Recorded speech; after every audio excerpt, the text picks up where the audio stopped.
الحمد لله رب العالمين والصلاة والسلام على سيد المرسلين وعلى آله وصحبه اجمعین، اما بعد۔ محترم سامعین و ناظرین، آج کے اس مجلس میں میں آپ کے سامنے روزوں کی تعریف اور اس کی قسموں سے متعلق چند باتیں رکھوں گا۔ روزہ کسے کہتے ہیں اور اس کی کتنی قسمیں ہیں؟ روزہ کا صوم، روزہ کے لیے عربی میں جو لفظ آتا ہے وہ ہے صوم، صوم کا لفظ آتا ہے روزہ کے لیے۔ صوم کا مطلب ہوتا ہے الامساک، الامساک رک جانا، کسی چیز سے رک جانا۔ جیسا کہ مریم علیہ السلام نے کہا تھا کہ میں روزہ رکھوں گی، فلن اکلم اليوم انسیا، کہ میں آج کسی انسان سے بات نہیں کروں گی اور میں روزہ رکھوں گی، میں روزہ رکھوں گی۔ تو امساک اس کا مطلب ہے، اور اصطلاح میں، شریعت کی اصطلاح میں روزہ کا مطلب ہوتا ہے التعبد للہ سبحانہ وتعالی، اللہ تبارک و تعالی کے لیے عبادت کرنا، تعبد اختیار کرنا، بالامساک رک جانے کے ذریعے، بالامساک رک جانے کے ذریعے۔ کس چیز سے؟ عن الاکل والشرب وسائر المفطرات، کھانے سے، پینے سے اور روزہ توڑنے والی تمام چیزوں سے، روزہ توڑنے والی تمام چیزوں سے رک جانا۔ کب سے کب تک؟ من طلوع الفجر الى غروب الشمس، فجر جب طلوع ہو، فجر کا وقت ہو جائے، اس وقت سے سورج غروب ہو اس وقت تک، یہ روزہ کا معنی ہے۔ روزہ یا صوم، اس کی بنیادی طور پر دو قسمیں ہیں، بنیادی طور پر دو قسمیں، اور یہ قسمیں مختلف قسموں کی طرف جاتی ہیں، ان میں سے بھی کئی قسمیں نکلتی ہیں۔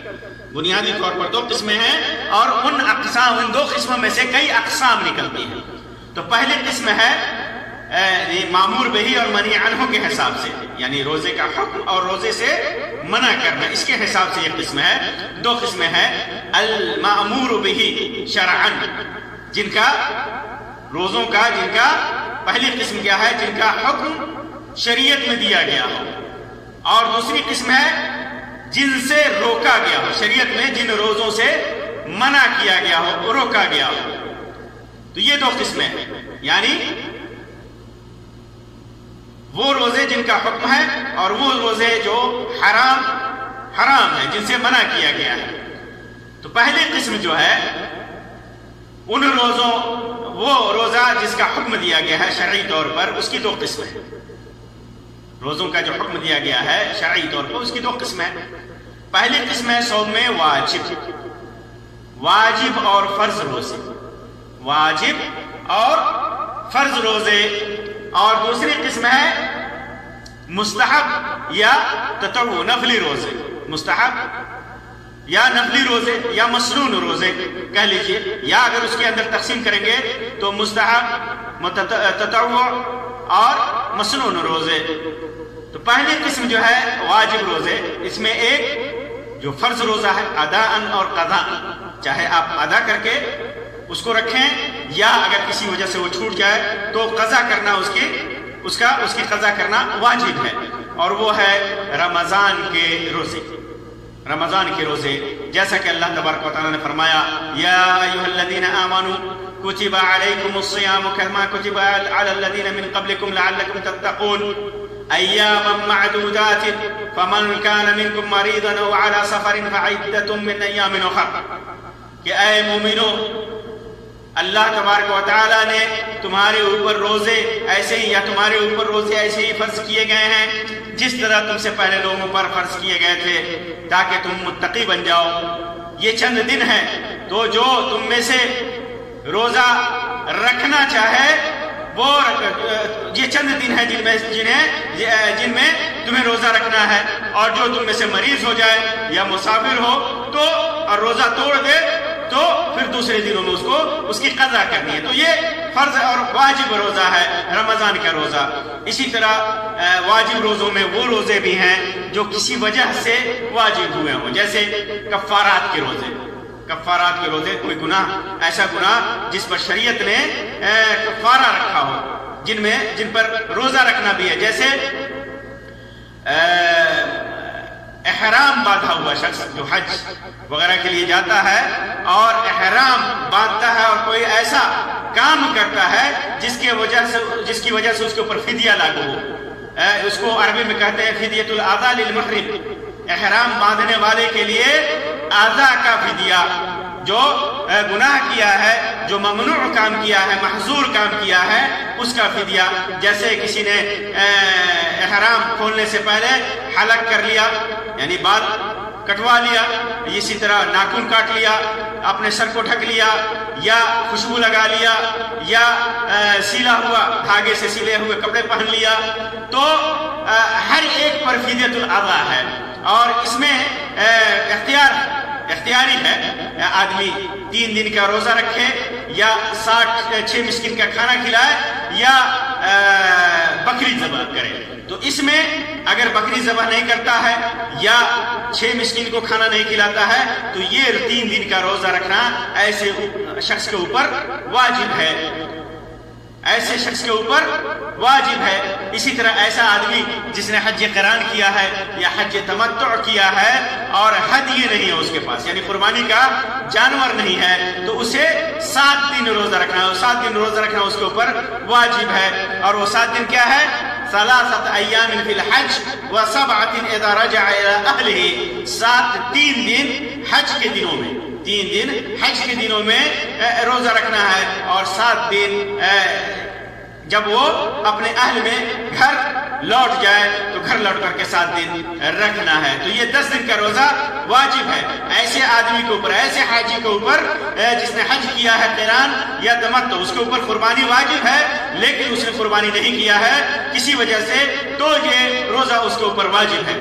اسی طرح قتل خطا، غلطی سے کسی کو قتل کر دیا ہے، غلطی سے، جیسے کسی کو گاڑی سے ٹھوک دیا ہے یا دھاردار ہتھیار سے اشارہ کیا اور غلطی سے کسی کو قتل کر دیا اور وہ آدمی مر گیا، تو ایسے آدمی کے لیے قتل خطا کرنے والے کے اوپر کفارہ ہے. اور کفارہ کیا ہے؟ ایک مومن گردن آزاد کرنا، ایک غلام آزاد کرنا. اور اگر وہ نہیں ہے، اگر اس کی سہولت نہیں ہے، جیسے آج کل کا زمانہ ہے غلام کا وجود نہیں ہے، غلام اور لونڈی کا وجود نہیں ہے، تو ایک چیز متعین ہو جاتی ہے اور وہ ہے روزہ. روزہ رکھنا کتنا؟ شہرین متتابعین، لگاتار 2 مہینوں کا روزہ رکھنا. یہ روزہ بھی واجب ہے. جس نے غلطی سے کسی کو قتل کر دیا اور وہ آدمی مر گیا تو اس کو 2 مہینوں کا لگاتار روزہ رکھنا ہے، یہ اس کے اوپر واجب ہے. اسی طرح قسم کا کفارہ، قسم کے کفارے میں روزہ رکھنا. جیسے کسی نے قسم کھائی اور قسم کو توڑ دیا، تو اگر اس کے پاس مسکین کو کھانا کھلانے کی حیثیت نہیں ہے، یا مسکین کو کپڑے پہنانے کی حیثیت نہیں ہے، یا گردن آزاد کرنے کا امکان نہیں اس کے لیے، تو 3 دن کا روزہ رکھے گا. یہ بھی اس کے اوپر واجب ہے. اگر یہ چیزیں نہیں کرتا ہے کفارے میں تو یہ چیزیں واجب ہے، یہ 3 دن کا روزہ اس کے اوپر واجب ہے. اسی طرح احرام کی حالت میں، حرم میں کسی نے کوئی جانور شکار کر لیا تو اس کے لیے جو کفارہ ہے وہ یہ ہے کہ اسی قسم جس جانور کا شکار کیا ہے اسی طرح کا کوئی جانور قربانی کرے، ہدیہ کرے، قربانی کرے، اور یا کھانا کھلائے. اور اگر ایسا نہیں کرتا ہے تو ایسے صورت میں بھی اس کے اوپر روزہ رکھنا ہے. یا اسی طرح زہار کا کفارہ، جیسے کسی نے اپنی بیوی کو کہا کہ انت کظہر امی علی، یعنی اپنی بیوی کو کہا کہ تو میری ماں کی طرح میرے اوپر حرام ہے، یا میری بہن کی طرح میرے اوپر حرام ہے. یعنی حرام عورتیں جس سے شادی کرنا حرام ہے ان کے جیسے اپنی بیوی کو بنائے، تو ایسی صورت میں کفارہ اس کے اوپر واجب ہے. اور وہ کفارہ کیا ہے؟ ایک گردن آزاد کرنا، اور اگر غلام نہیں ہے تو 2 مہینے کا لگاتار روزہ رکھنا اس کے اوپر واجب ہو جاتا ہے۔ اسی طرح جو آدمی، کسی آدمی نے اگر رمضان کے دن میں اپنی بیوی سے صحبت کر لیا، جمع کر لیا، تو اس کے اوپر بھی کفارہ واجب ہے، کفارہ قضا کے ساتھ ساتھ کفارہ واجب ہے۔ اور کفارہ کیا ہے کہ ایک گردن آزاد کرے، غلام آزاد کرے۔ اگر اس کی استطاعت نہیں ہے اور اس کا امکان نہیں ہے تو لگاتار 2 مہینے کا روزہ رکھنا اس کے اوپر واجب ہو جاتا ہے، واجب ہو جاتا ہے۔ اگر اس کی بھی طاقت نہیں ہے، اگر اس کی بھی طاقت نہیں ہے تو پھر صدقہ کرے گا، مسکین کو کھانا کھلائے گا، اور اگر اس کی بھی طاقت نہیں ہے تو پھر توبہ کرے گا اور اللہ تبارک و تعالیٰ اس کو معاف کرے گا۔ تو ایسی صورت میں بھی اس کے اوپر روزہ واجب قرار پاتا ہے، اور وہ واجب عدم امکان کی وجہ سے، عدم استطاعت کی وجہ سے معفو عنہ بھی ہو سکتا ہے، جیسا کہ علماء نے اس کی صراحت کی ہے۔ اسی طرح نظر کا روزہ، کسی نے نظر مانی روزہ رکھنے کی کہ میرا کام اللہ تبارک و تعالیٰ نے فلاں کام کر دیا تو میں اتنے دن کا روزہ رکھوں گا یا رکھوں گی، 2 دن کا، 3 دن کا، 10 دن کا، تو ایسے آدمی کے لیے جب نظر پوری ہو جائے تو روزہ رکھنا واجب ہو جاتا ہے، جیسا کہ صحیح بخاری کے اندر روایت ہے، عائشہ رضی اللہ تعالیٰ عنہ سے فرماتی ہے کہ اللہ کے رسول صلی اللہ علیہ وسلم نے ارشاد فرمایا، من نذر ان یطیع اللہ فلیطعہ، جس نے یہ نظر مانی کہ وہ اللہ کی اطاعت کرے گا تو اسے ضرور اطاعت کرنی چاہیے۔ یعنی اگر روزہ بھی، نماز پڑھنے کی نظر مانی تو نماز پڑھنا اس کے اوپر واجب ہو جاتا ہے، روزہ رکھنے کی نظر مانی تو روزہ رکھنا اس کے اوپر واجب ہو جاتا ہے۔ ومن نذر ان یعص اللہ فلا یعصہ، اور جس نے نظر مانی کہ اللہ کی نافرمانی کرے گا تو نافرمانی نہ کرے۔ اور اسی طرح اور بھی بہت ساری روایتیں ہیں اس سلسلے میں، جس میں اللہ کے رسول صلی اللہ علیہ وسلم نے نظر ماننے کو والے کو حکم دیا کہ وہ اپنی نظر پوری کرے۔ تو جس نے بھی نظر مانی ہے روزہ رکھنے کی تو وہ روزہ رکھنا اس کے اوپر نظر پوری ہونے کے بعد واجب ہو جاتا ہے۔ دوسری قسم معمور بہی روزوں میں، جس کا روزوں کا حکم دیا گیا ہے، ان میں دوسری قسم تطوع یعنی مستحب روزے، اس میں بھی 2 طرح کے روزے ہیں، تطوع مطلق، مستحب مطلق روزے، جس کے لیے کوئی وقت متعین نہیں ہے کہ فلاں وقت میں ہی رکھنا ہے، اس کے لیے وقت جس وقت بھی آدمی چاہے رکھے۔ اور ایک ہوتا ہے مقید، یعنی دن کے ساتھ مقید ہے، کسی وقت کے ساتھ مقید ہے، جیسے شوال کے 6 روزے یا سوموار کے اور جمعرات کے روزے، عرفہ کے دن کا روزہ یا عاشورہ کا روزہ، محرم کا 10 محرم کا روزہ، یہ متعین روزے ہیں۔ تو تطوع روزے میں جو رمضان سے خارج ہے، یہ مستحب روزے ہیں۔ ان میں سے چند روزے ہیں، جیسے ہر قمری مہینے کے 3 روزے، جنہیں ایام بیض کہا جاتا ہے، جیسے 13 ہر چاند والے مہینے کے 13 تاریخ کو، 14 تاریخ کو اور 15 تاریخ کو، یہ ایام بیض ہیں۔ اس دن روزہ رکھنا یہ مستحب روزے ہیں، بلکہ مسنون روزے ہیں، اللہ کے رسول صلی اللہ علیہ وسلم رکھا کرتے تھے۔ اسی طرح سوموار اور جمعرات کا روزہ، جس کے سلسلے میں روایت میں ہے، ابو ہریرہ رضی اللہ تعالی عنہ کی روایت میں ہے کہ سوموار اور جمعرات کے دن اعمال پیش کیے جاتے ہیں، اور میں پسند کرتا ہوں کہ میرے اعمال اس حالت میں پیش کیے جائیں کہ میں روزے سے ہوں۔ اور ایک روایت میں ہے، اللہ کے رسول صلی اللہ علیہ وسلم سے پوچھا گیا کہ جمعرات کا روزہ تو ٹھیک ہے، لیکن سوموار کا روزے کے بارے میں آپ بتائیے، تو اللہ کے رسول صلی اللہ علیہ وسلم نے فرمایا کہ اسی دن میری پیدائش، میری ولادت ہوئی تھی۔ تو یہ سوموار اور جمعرات کے روزے یہ مسنون ہے، مستحب روزوں میں سے ہے۔ اسی طرح شوال کے 6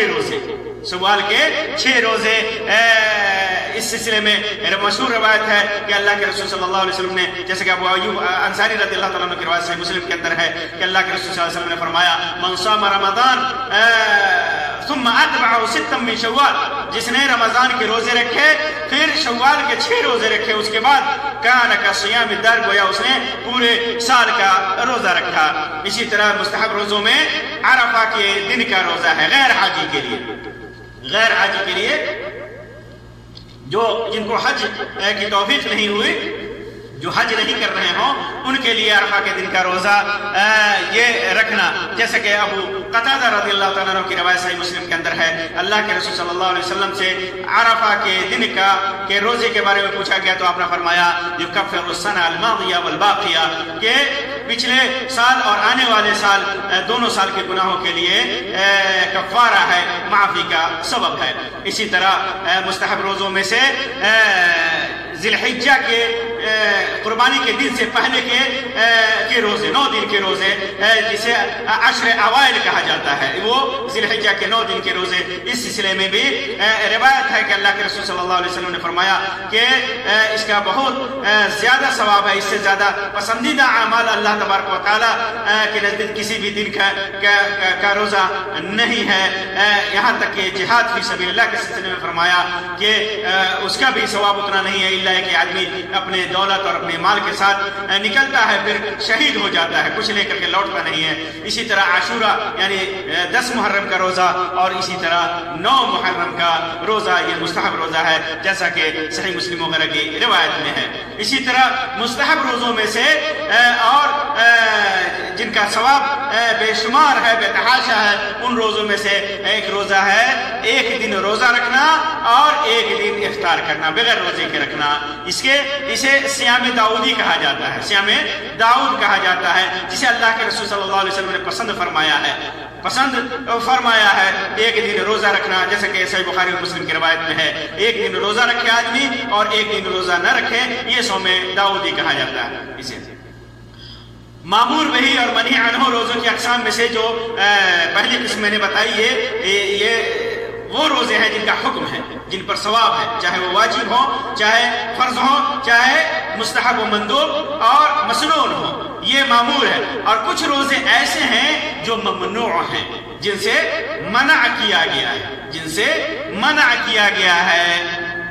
وہ روزے کون کون سے ہیں؟ اس کی بھی 2 قسمیں ہیں۔ کچھ روزے مکروہ ہیں، مکروہ کا مطلب ہے کہ آدمی اگر رکھ لیا تو گنہگار نہیں ہوتا ہے، لیکن شریعت میں وہ مکروہ ہے، اس کی ممانعت ہے، شریعت میں ان کی ممانعت، اور بسا اوقات آدمی جب اس پر اصرار کرے تو گنہگار بھی ہوتا ہے۔ اور حرام، دوسری قسم حرام ہے، تو مکروہ روزے جیسے صوم الدہر، یہ مکروہ روزہ ہے۔ صوم الدہر کا مطلب آدمی ہمیشہ روزہ رکھے، ہمیشہ روزہ رکھے، کوئی دن رکے نہیں، روزہ ہر دن رکھے، یہ مکروہ ہے۔ اسی طرح صوم وصال جسے کہا جاتا ہے، جیسے آدمی 2 دن کا روزہ ایک ہی سحری سے کرے، ایک ہی سحری سے 2 روزہ کرے، بیچ میں کچھ کھائے پیے نہیں، یہ صوم وصال ہے، یہ بھی مکروہ ہے۔ اسی طرح حاجی کا عرفہ کے دن روزہ رکھنا یہ بھی مکروہ ہے، حالانکہ بعض علماء کے نزدیک حاجی بھی عرفہ کے دن روزہ رکھ سکتا ہے، لیکن یہ مرجوح قول ہے، اور حاجی کے لیے عرفہ کے دن روزہ رکھنا یہ مکروہ ہے۔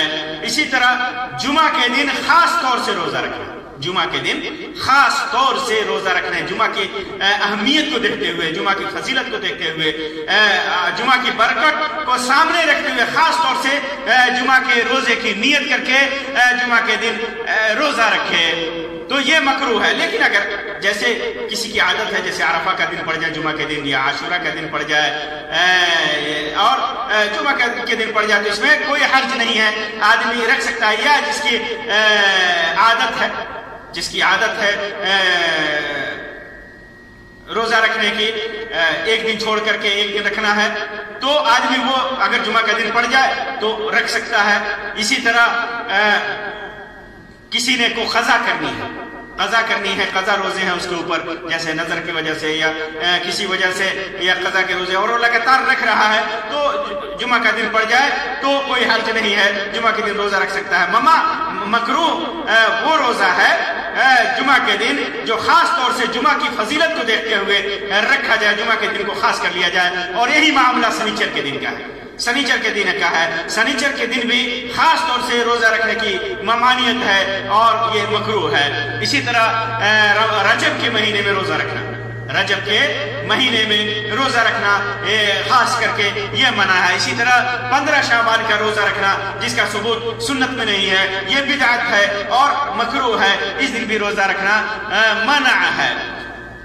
اور دوسری قسم حرام روزے، وہ روزے جو حرام ہیں، قطعاً حرام ہے، اللہ کے رسول صلی اللہ علیہ وسلم نے منع فرمایا ہے۔ ان میں سے عیدین کے روزے، عیدین یعنی عید الفطر کا اور عید الاضحیٰ کا روزہ، عید کا دن، قربانی کے دن کا روزہ اور عید الفطر کا روزہ، عید رمضان کے بعد کی عید کا روزہ، یہ حرام ہے، اللہ کے رسول صلی اللہ علیہ وسلم نے منع فرمایا ہے۔ یا ایام تشریق کا روزہ، اور ایام تشریق کا روزہ یعنی قربانی کے بعد جو 3 دن ہوتے ہیں، 11، 12، 13 ذی الحجہ کا روزہ، یہ بھی حرام ہے، اسے منع کیا گیا ہے۔ شک کے دن کا روزہ، شک کی بنیاد پر، شک کے بنیاد پر پتہ نہیں چاند ہوا یا نہیں ہوا، یہ شک کی بنیاد پر روزہ رکھنا، جیسے 30 شعبان کا روزہ، 30 شعبان کا روزہ یا 30 رمضان کا روزہ، اس شک پر کہ پتہ نہیں چاند ہوا یا نہیں ہوا، یہ شک کی بنیاد پر روزہ رکھنا یہ حرام ہے، منع ہے۔ اسی طرح غیر اللہ کے لیے نظر مان کر روزہ رکھنا، کہ غیر اللہ کے لیے روزہ رکھیں گے، غیر اللہ کے لیے، غیر کے لیے روزہ رکھیں گے، یہ حرام ہے۔ اسی طرح وہ عورت جو نفلی روزہ رکھنا چاہتی ہے اور اس کا شوہر اس کی اجازت نہیں دے رہا ہے، کوئی عورت نفلی روزہ، فرض نہیں، فرض میں شوہر کے حکم کا اعتبار نہیں ہے فرض روزے میں، لیکن نفلی روزے اگر عورت رکھنا چاہ رہی ہے اور شوہر منع کر رہا ہے تو شوہر کی بات ماننا اس کے اوپر واجب ہے اور شوہر کی نافرمانی اس کے اوپر حرام ہے، تو یہ روزہ بھی اس کے لیے حرام ہوگا۔ تو یہ روزہ کے چند اقسام، روزہ کے تعریف کے ساتھ ساتھ میں نے آپ کے سامنے رکھے ہیں۔ اللہ تبارک و تعالیٰ سے دعا ہے کہ اللہ تبارک و تعالیٰ ہمیں زیادہ سے زیادہ نیک اعمال کرنے کی توفیق عطا فرمائے۔ آمین یا رب العالمین، وآخر دعوانا ان الحمد للہ رب العالمین، وصلی اللہ علی خیر خلقہ وسلم، والسلام علیکم ورحمۃ اللہ وبرکاتہ۔